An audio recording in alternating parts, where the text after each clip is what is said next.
এতটুকু শুনে যা বুঝলাম, কোনো বড় রকম তন্ত্রক্রিয়া ঘটেছে এই গ্রামে।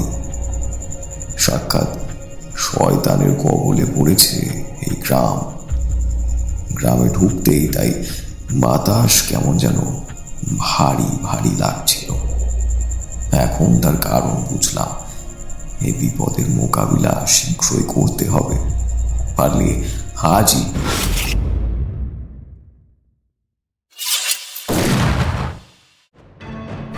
সাহিত্যের অলি গলিতে ছড়িয়ে পড়া গল্পগুলো জড়ো করার নাম হলো ক্রনিটেল।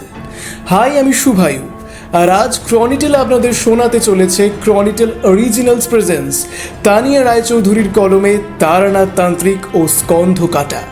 শুরু হচ্ছে আজকের গল্প, তারানাথ তান্ত্রিক ও স্কন্ধ কাটা।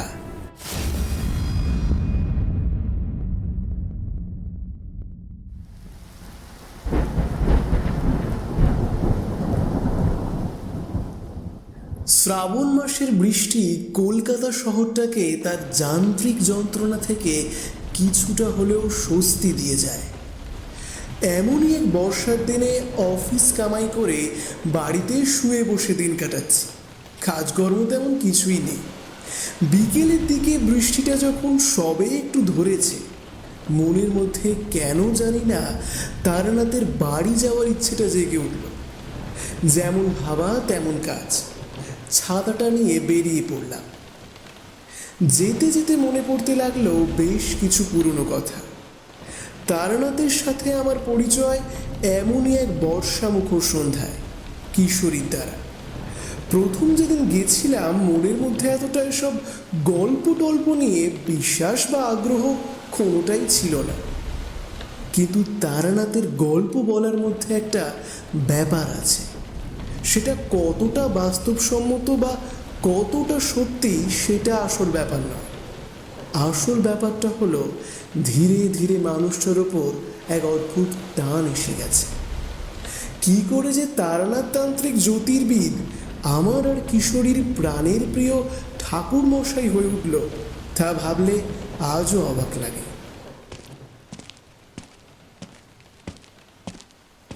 এসব পুরনো স্মৃতি রোমন্থন করতে করতে মটলেনের মুখে পৌঁছে গেলাম।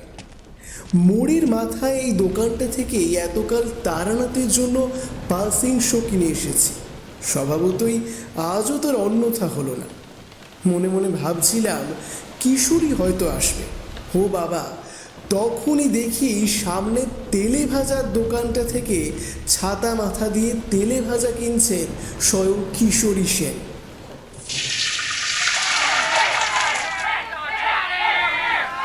আমি ওর কাছে এগিয়ে এসে বললাম, কি হে কিশোরী, এই বৃষ্টি বাদলার দিনে তবে বেরোতেই হলো?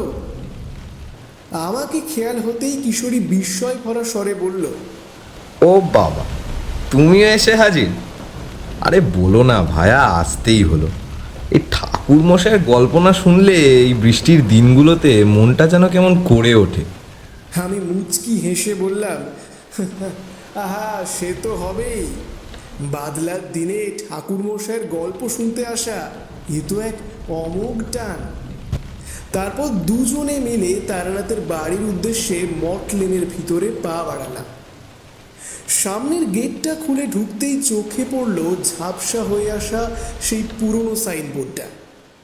লেখাটা ঝাপসা হয়ে গেলেও বোঝা যায় তাতে লেখা রয়েছে তারানাথ তান্ত্রিক জ্যোতির্বিদ। এখানে কুষ্টি বিচার করা হয়। সাইনবোর্ডটাও তারানাথের সাথে অনেক সময়ের সাক্ষী। কিশোরী দরজায় টোকা দিয়ে ডাক দিল, ঠাকুর মশাই, আমরা এসে গেছি। কিছু সময় পর চারি এসে দরজা খুলে দিল। আমাদের দেখে বলল, বাবা বলেছিলেন আপনারা আসবেন, ভেতরে আসুন কাকাবাবুরা। আমরা শুনেই বুঝে গেলাম এটাও তারানাথের এক বিশেষ অলৌকিক গুণ। আমরা চারির হাতে তেলে ভাজার ঠোঙা দিয়ে বসবার ঘরে গিয়ে বসলাম। চারি এসে বলল, কাকাবাবু, আমার সেই ফিতেটা।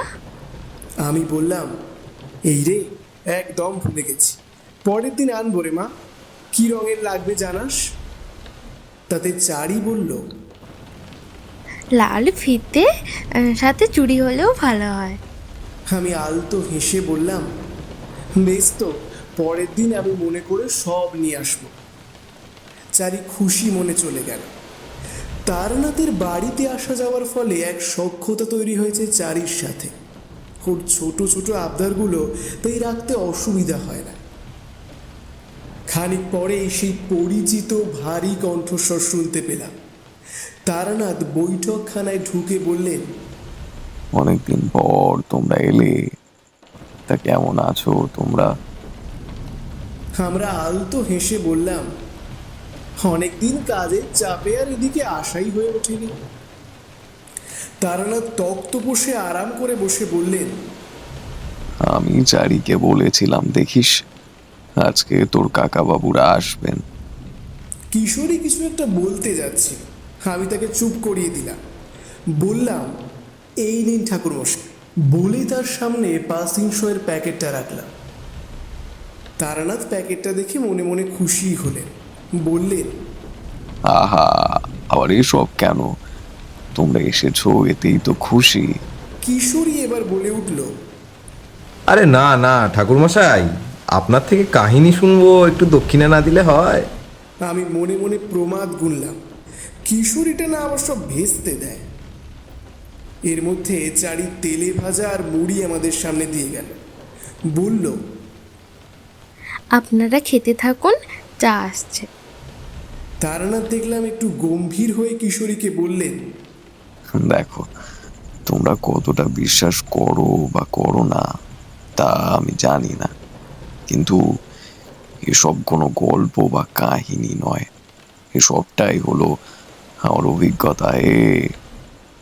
এরপর তারানাথ একটা 500 ধরিয়ে ধোঁয়া ছাড়তে লাগলেন।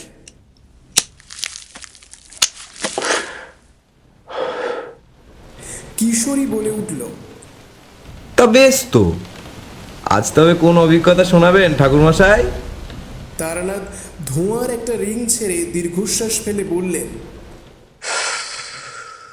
তোমাদের কাছে নিতান্ত গল্প ভাবা স্বাভাবিক, এতে তোমাদের কোনো দোষ দেখি না। আজ একটা অনেকদিন পুরনো স্মৃতি মনে পড়ছে। এই ঘটনা আমাকে নিজের জীবনে বড় একটা শিক্ষা দিয়ে গেছে। কিশোরী বেশ উৎসাহের সাথে বলল, তাহলে সেটাই বলুন, আমরাও একটু শুনে শিক্ষা নিই জীবনে। তারানাথ বেশ কিছুটা সময় চোখ বুজে কি যেন এক মনে চিন্তা করলেন, তারপর বললেন, তোমরা তো জানো আমি সিদ্ধি লাভের জন্য কত সিদ্ধ পুরুষের খোঁজে অল্প বয়সে এই ঘর ছাড়া হয়েছি। সেই ঘটনাটা তখন আমি মধু সুন্দরী দেবীর দেখা পেয়ে গেছি। মাতু পাগলির সাথে সাক্ষাৎ এবং এবং বেতাল দমনের ঘটনাও ঘটে গেছে। আমাকে সেবার এক যজমানের ডাকে যেতে হয়েছিল পুরুলিয়ার রঘুরামপুর গ্রামে। আমি যখন সেখানে পৌঁছালাম তখন বেশ রাতই হয়ে গেছে। একই আষাঢ় মাস, রাস্তাঘাট সবই কাদায় ভরা। রঘুনাথপুর গ্রামে ঢুকতে একটা বুড়ো বট গাছের নিচে দুটি প্রাচীন শিব মন্দির আছে, একটা মহাদেবের মন্দির আর একটা মহাদেবেরই এক রুদ্ররূপ কাল ভৈরবের মন্দির। সেদিনকার মতো রাতটা ওই মহাদেবের থানেতেই কাটানোর সিদ্ধান্ত নিলাম। এত রাতে গিয়ে যজমানকে বিরক্ত করা আমার ইচ্ছে করলো না।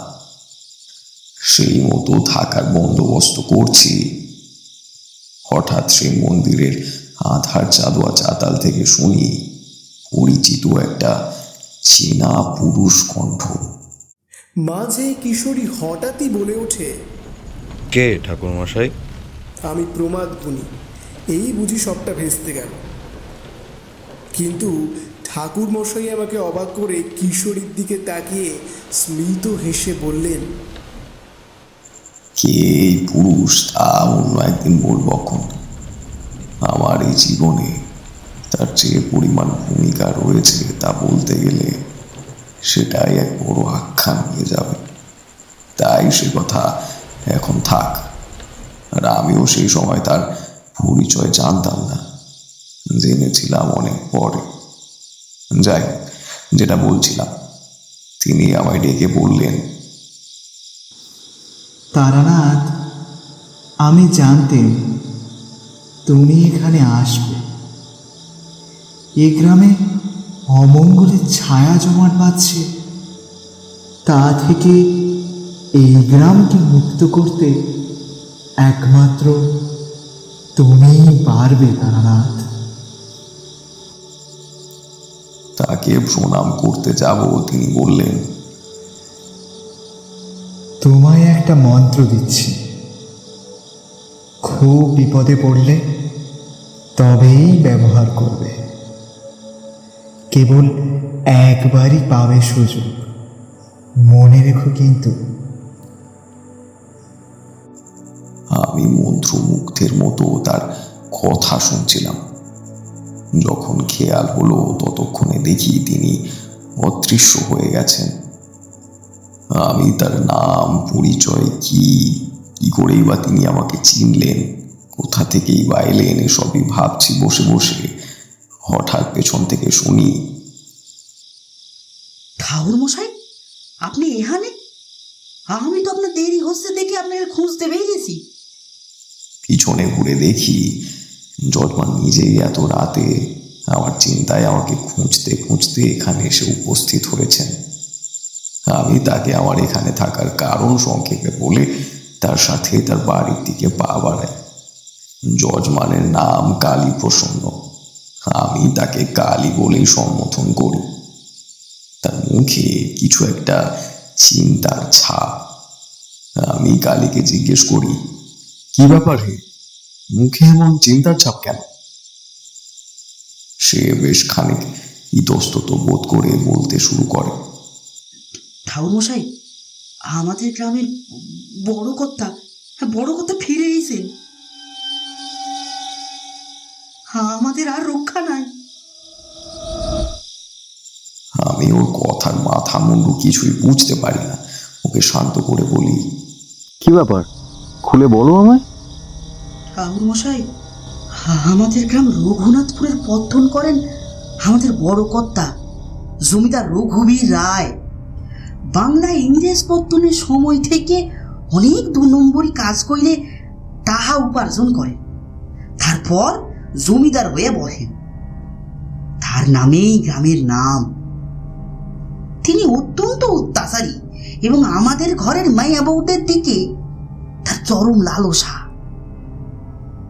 এদিকে তার স্ত্রী আমাদের বড় মা, তিনি ভারী লক্ষ্মীমন্ত, আমাদের মায়ের মতন আগলে রাখেন। তার স্বামীর সব দোষ জানা সত্ত্বেও তিনি এখানে পড়েছিলেন।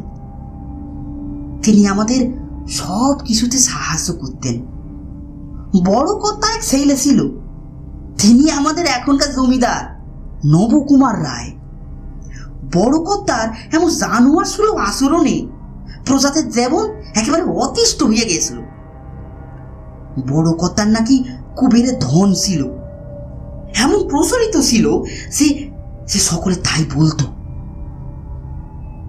একদিন জমিদার বাড়িতে ডাকাত পড়ে, তা প্রায় 20 বছর আগে। তখন ছোট কর্তা আর বড় মা এই গ্রামে ছিল নেই, একা জমিদার বাবুই বাড়িতে ছিলেন। ডাকাত দলের সর্দার আমাদের গ্রামের এক দরিদ্র চাষা ছেলে। ওর ভাবটারে জমিদার বাবুই কুম ঘরে হত্যা করছিলেন। ইতিমধ্যে সব শুনতে শুনতে কালীপ্রসন্নের বাড়িতে এসে পৌঁছালাম। কালীপ্রসন্ন বলল, ঠাকুর মশাই, বাকি ঘটনা না হয় কাল শুনবেন। আজ অনেক রাত হইয়াছে, হাত মুখ ধুয়ে কিছু খেয়ে নেন আর তারপরে বিশ্রাম নেন। আমি বললাম, বেশ, তবে কাল নয়, আজই সব শুনবো। আমি হাত মুখ ধুয়ে আসি, খেতে খেতেই সব শুনবো না হয় তোমার মুখে। হাত মুখ ধুয়ে এসে দেখি কালী ও ওর স্ত্রী আমার জন্য খাবারের আয়োজন করে আসন পেতে দাঁড়িয়ে আছে। আমি খেতে বসলাম। আয়োজন সামান্য হলেও প্রতিটি রান্নায় খুব সুস্বাদু। আমি সোনামুখ ডাল দিয়ে ভাত মেখে খেতে খেতে বললাম, নাও নাও, এবার বাকিটা বলো। এমনটি আপনার ইচ্ছা ঠাকুর মশাই, খেতে খেতেই না হয় শুনুন। কালী আমার পাশেই বসে আমায় বাতাস করছিল। এবার আবার বাকি ঘটনাটা বলতে শুরু করলো। সেই রেতে জমিদার বাড়িতে নিহংস হত্যালীলা চলে। ডাকাত দলের সর্দার বিষে জমিদারের প্রচলিত ওই কুবেরের ধন, হ্যাঁ, ওইটা লুট করতে যায়। জমিদার বাবুরে ঘুমন্ত অবস্থাতেই গলা কেটে খুন করে। তারপর তার দেহটারে ওই গুম ঘরে ফেলে রাখে। বাপের মৃত্যুর বদলা নেয় সে, কিন্তু কাটা মাথাটারে সে যে কোথায় লুহায় তা কেউ জানে নে। যত লাঠিয়াল ছিল সবাইকে হত্যা করিয়ে ওই গুম ঘরে ফেলে রাখে। বড় মা এই খবর পাওয়ার পর আর এদিকে আহেননি। বাপের বাড়িতেই তিনি মৃত্যুবরণ করেন। আর ছোট কর্তা গত 5 বছর যাবৎ এখানে এসে আসেন তার লক্ষ্মীমন্ত স্ত্রী আর ছোট ছেলেটারে নিয়ে। এইসব কথা একটানা বলে কালী একটু হাঁপিয়ে ওঠে। আমার ততক্ষণে খাওয়া শেষ। হাত মুখ ধুয়ে এসে বাড়ির দালানে এসে বসেছি। কালী আমার জন্য তামাক সেজে নিয়ে এসছে। আমি হুঁকোতে টান দিয়ে ওকে জিজ্ঞেস করি,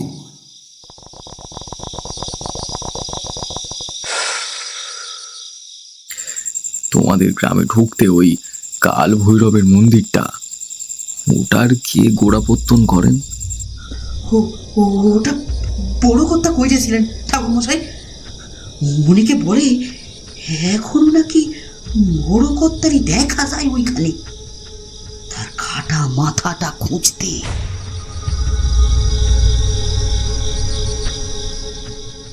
যত নরবলি, যত অনাচার সব ওই মন্দিরেই করেছেন তিনি। বড় কর্তা ওই মন্দিরেই তন্ত্র সাধনা করতেন বলে শোনা যায়। এই গত অমাবস্যা থেকে আবার গ্রামে একের পর এক স্ত্রী, গবাদি পশু সব হত্যা হচ্ছে। তাদের মুন্ডু ছিন্ন করে কেউ যেন রক্ত খাইয়ে যাচ্ছে। কি সব ভয়াল দৃশ্য ঠাকুর মশাই! দেহগুলো সব যেন পৈশাচিক কার্যকলাপের শেহার। আমি চোখ বন্ধ করে এক মনে হুঁকো টানছিলাম আর সমস্ত কিছু শুনছিলাম।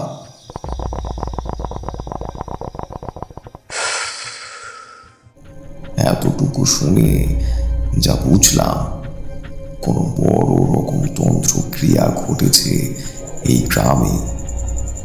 সাক্ষাৎ শয়তানের কবলে পড়েছে এই গ্রাম।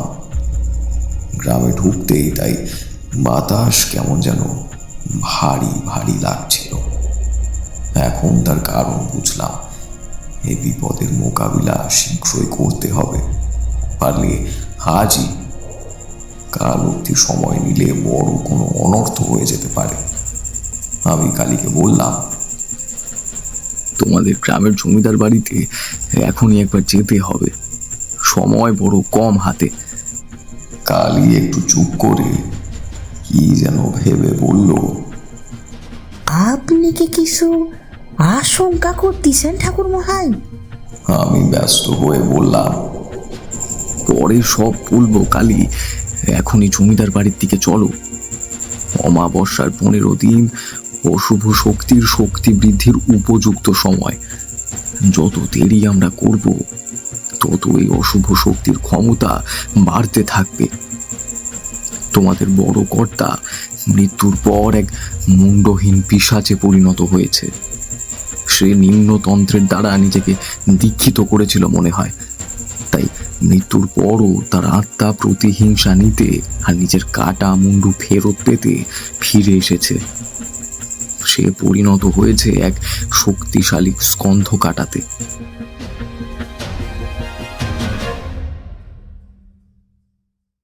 জমিদার বাড়ির কাছে পৌঁছে বুঝলাম এখানে বাতাস আরো ভারী এবং বাতাসে একটা দুর্গন্ধের তীব্র ঘ্রাণ। কালীকে স্বাভাবিক লাগলো, ওর বোঝার কথাও নয়। বুঝলে কিশোরী, এসব কোনো ভয়ঙ্কর শক্তি থাকার আভাস।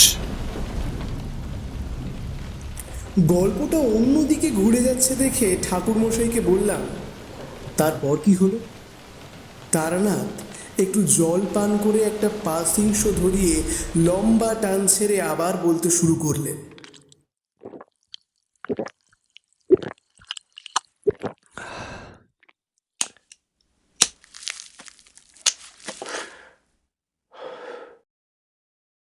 তার দৌলত্ব কত দূর তখনও বুঝিনি।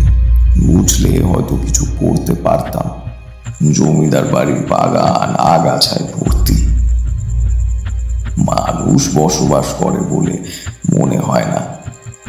জমিদার বাবুকে ডাকতে কালী গেল ভেতরে, আমি বাইরে দাঁড়িয়ে রয়েছি। পুরো জমিদার বাড়ির বাগানে দাঁড়িয়ে আছি। বুঝতে পারছি যে কিছু না কিছু একটা অতিপ্রাকৃত শক্তি এখানেই আছে। হঠাৎই একটা ভারী পদক্ষেপের আওয়াজ আমার কানে এলো।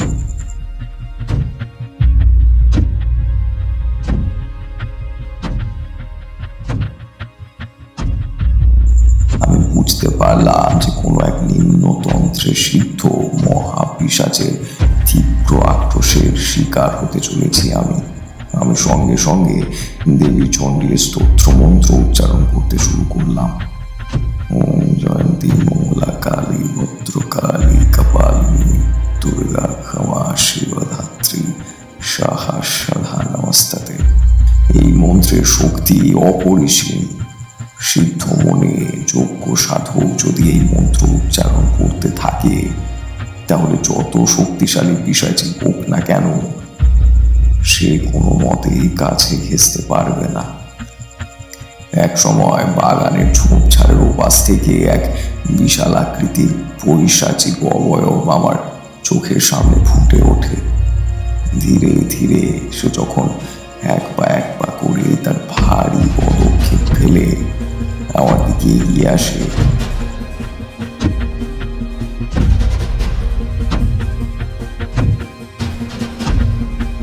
তখন আমি যা দেখি সে দৃশ্য এতই পৈশাচিক যে তা যে কোনো শক্ত স্নায়ু মানুষকে বড় সড় ধাক্কা দিতে পারে। একটি বিশাল আকৃতির পৈশাচিক পুরুষালী দেহ, তার শরীরে ছিন্ন ভিন্ন রক্ত ভেজা জামা কাপড়, বলিষ্ঠ পেশিবহুল হাতগুলোতে বড় বড় বাঁকানো ধারালো নখ, আর আছে একটি শক্তপোক্ত মুন্ডহীন ধর। তা থেকে গড়িয়ে পড়ছে তাজা রক্তের ধারা। তার হাতে ধরা একটি শিশুর ছিন্ন মুন্ডু। বুঝতেই পারি আমার আগমন সে কোনো মতেই মেনে নিতে পারছে না। আর কোনো এক অতৃপ্ত অভিসন্ধিতে বাধা হয়ে দাঁড়িয়েছি আমি। বলিষ্ঠ দুই হাত তুলে সে হিংস্রভাবে আমার দিকে ধেয়ে আসে।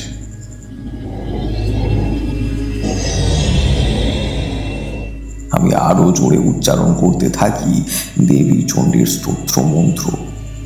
আমার কাছে আসতেই এক বিশাল আর্তনাদ করে ছিটকে পড়ে সেই স্কন্ধ কাটা পিশাচ।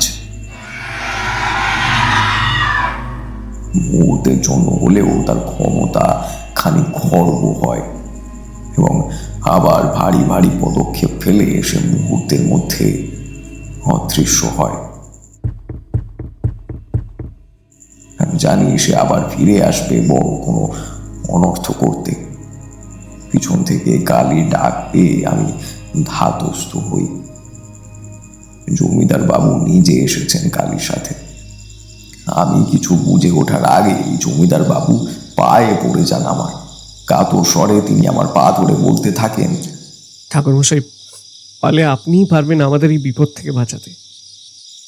তার সংস্পর্শে আসার সাথে সাথেই তার আশেপাশে একটা কালো ছায়ার আভাস পাই, কিন্তু কিছু বলি না।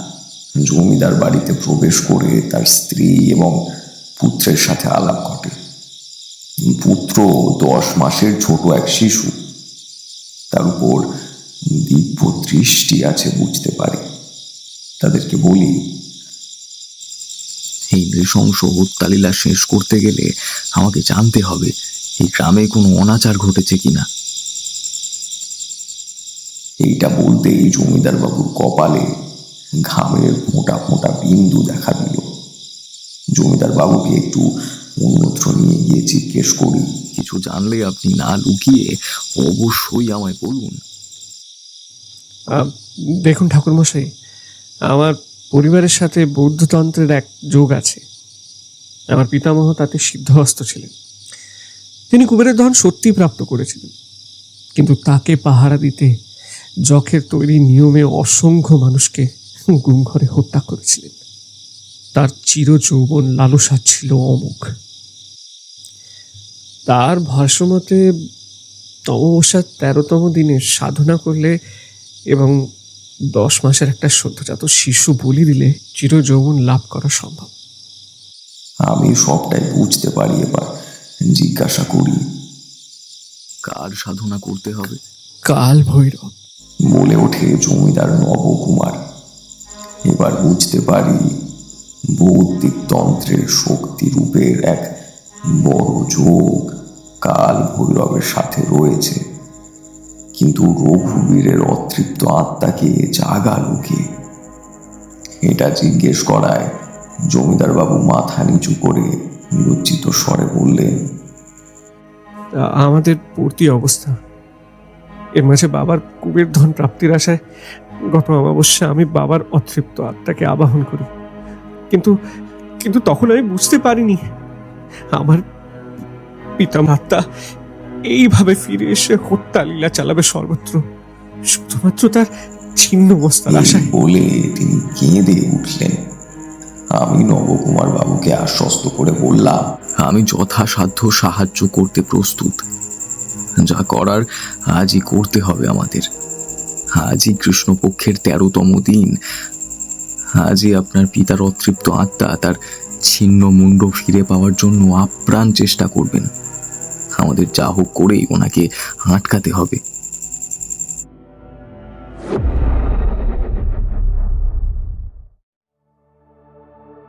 আমি তখনই একটা ফাঁকা ঘরে মধু সুন্দরী দেবীর আরাধনাতে বসলাম।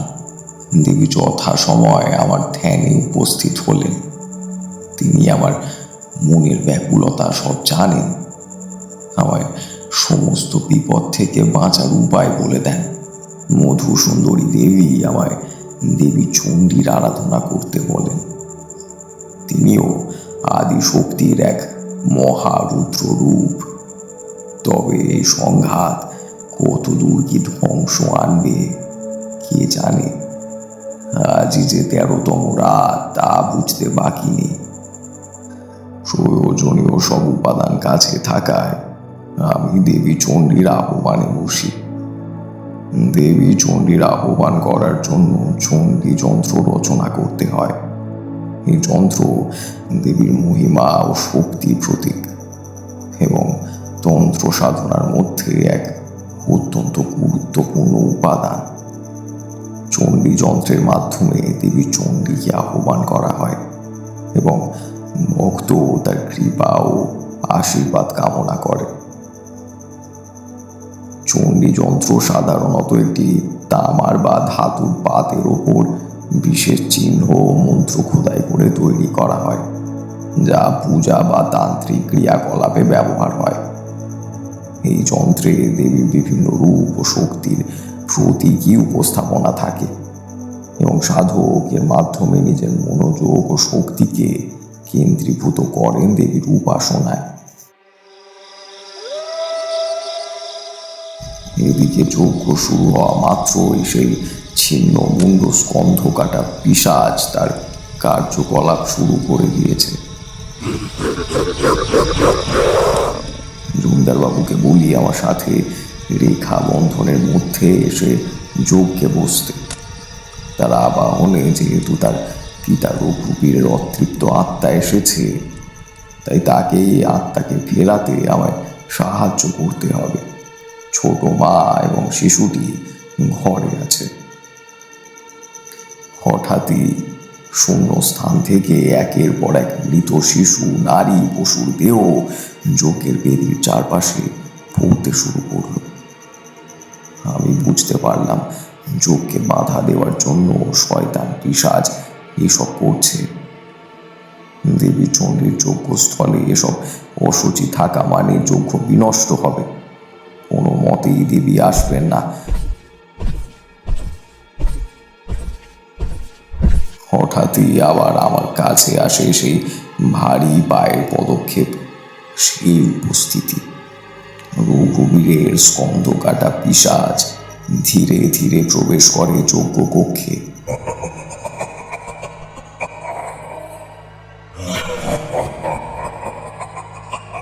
তার বলিষ্ঠ ধর থেকে গড়িয়ে পড়ছে রক্ত। কিছুতেই সে সম্পন্ন হতে দেবে না এই যজ্ঞ। তার হাতের ধারালো নখগুলো মুছিয়ে সে এগিয়ে আসে যজ্ঞ বেদির দিকে। আমি বুঝতে পারি মহা সর্বনাশ হাজির। জমিদার নবকুমার এবার এক ভুল করে বসলেন। তিনি আমার রেখা বন্ধন অগ্রাহ্য করে তেড়ে গেলেন স্কন্ধ কাটার দিকে। আর তখনই সেই পিশাচ আমার চোখের সামনে নবকুমারকে ধরে নখ দিয়ে ফালা ফালা করে ছিঁড়ে ফেলে দিলেন।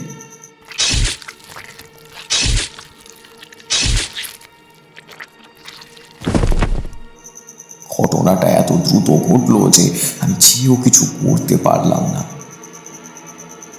আমার গাত্রবন্ধন থাকলেও তার গাত্রবন্ধন করা হয়নি। আমি মন্ত্রপুত জলে তাকে ধাতস্থ করতে চেষ্টা করি, কিন্তু ততক্ষণে সব শেষ। দেবী চণ্ডীর আবাহন অসম্পূর্ণ থেকে যায়। দেবী মাঝপথে এসেও এলেন না যে।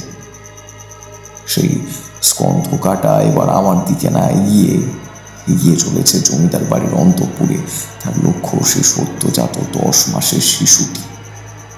যেভাবে সে এগোচ্ছে আমি অসহায়। দ্বন্দ্বে তাকে হারাতে আমি কেন, কেউই হারাতে অক্ষম। দেবী চণ্ডীর আবাহনও যে অর্ধ সমাপ্ত। চণ্ডী যন্ত্র অপবিত্র। এ যেন এক অতৃপ্ত পৈশাচিক আত্মার সাথে এক সাধক পুরুষের লড়াই। ঠাকুরমশাইয়ের গলা ধরে আসে। হাতের সিগারেটটা অনেকক্ষণ হলো নিভে গেছে। সেটা মালায় গুজে তিনি আবার জল পান করেন। আমি জিজ্ঞেস করি, ঠাকুরমশাই আপনি ঠিক আছেন? এ কি, তারানাথের চোখে জল? আমি কিশোরীর দিকে তাকাই। চুপ করে তাকিয়ে আছে সেও। তারানাথ নিজেকে সামলে আমাদের দিকে তাকিয়ে স্মিত হেসে আবার বলতে শুরু করেন। এমন ধরাশায়ী অবস্থায় সেই বুড়ো শিবতলায় আকস্মিকভাবে দেখা পাওয়া সেই দিব্য পুরুষের কথা কানে ভেসে ওঠে। রঘুবীর তার আবাহককে শেষ করে দায় মুক্ত। সে নিজের চির যৌবনের ইচ্ছা পূরণ করবে। তাকে কাল ভৈরবকে তুষ্ট করতে হবে। সেই দিব্য পুরুষ আমায় এক বিশেষ মন্ত্র উচ্চারণের জন্য বলেছিলেন। সেই কাল ভৈরবের মন্ত্র তিনি তান্ত্রিক যোগে হিন্দু মতের আদি শক্তির পরিপূরক। কাল ভৈরবের বীজ মন্ত্রের আবাহনে চারপাশে বাতাসে তীব্রতা বাড়তে লাগলো। অন্ধকারে ফুটে উঠল এক দীর্ঘায়িত দিব্য মূর্তি, সাক্ষাৎ যম যেন। মহাশক্তিশালী কাল ভৈরব।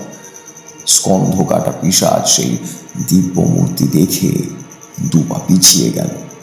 কাল ভৈরবের দীর্ঘায়িত পেশিবহুল মূর্তি তার সাথে থাকা বাঁধা শুয়োরগুলো রঘুবীরের অতৃপ্ত আত্মাকে চারিদিক দিয়ে ঘিরে ধরল। কাল ভৈরবের অমোঘ ত্রিশূল এফোড় ওফোড় করে স্কন্ধ কাটার বলিষ্ঠ দেহকে।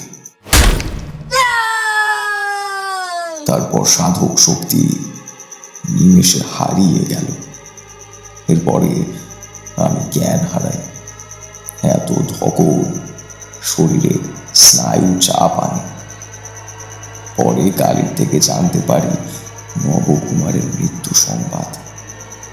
হয়তো তাকে বাঁচাতে পারতাম, কে জানে।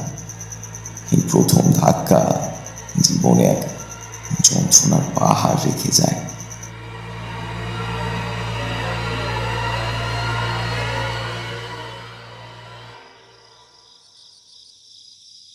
আমরা বুঝতে পারি তারানাথের গলার স্বর ভারী হয়ে আসছে। আমি কিশোরীকে ইশারা করি ওঠার। আমরা বিদায় নিয়ে বেরিয়ে আসি। রাত প্রায় 8টা হবে। কিশোরীকে হাঁটতে হাঁটতে জিজ্ঞেস করি, আজকের ঘটনা শুনে কি বুঝলে? কেমন যেন শান্ত লাগে কিশোরীকেও। সে বলে, সবই ভবিতব্য।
প্রিয় শ্রোতা ও সমর্থকগণ, আজ আমাদের জন্য এক বিশেষ দিন, কারণ আপনারা সবাই মিলে আমাদের ক্রনিটেল চ্যানেলকে 1000 সাবস্ক্রাইবারের মাইল ফলক ছুঁতে সাহায্য করেছেন। আপনাদের ভালোবাসা, অনুপ্রেরণা এবং অটুট সমর্থন ছাড়া আমরা এই জায়গায় পৌঁছাতেই পারতাম না। আপনাদের প্রতি আমাদের অন্তর থেকে কৃতজ্ঞতা রইল। এই যাত্রায় আপনারা আমাদের পাশে ছিলেন এবং প্রতিশ্রুতি দিচ্ছি ভবিষ্যতেও আপনাদের জন্য আরও চমকপ্রদ, থ্রিলিং এবং রহস্যে ভরপুর গল্প নিয়ে হাজির হব। আপনাদের ভালোবাসা আর সমর্থনই আমাদের সবচেয়ে বড় শক্তি। ধন্যবাদ এবং শুভকামনা রইল প্রতিটি শ্রোতার প্রতি।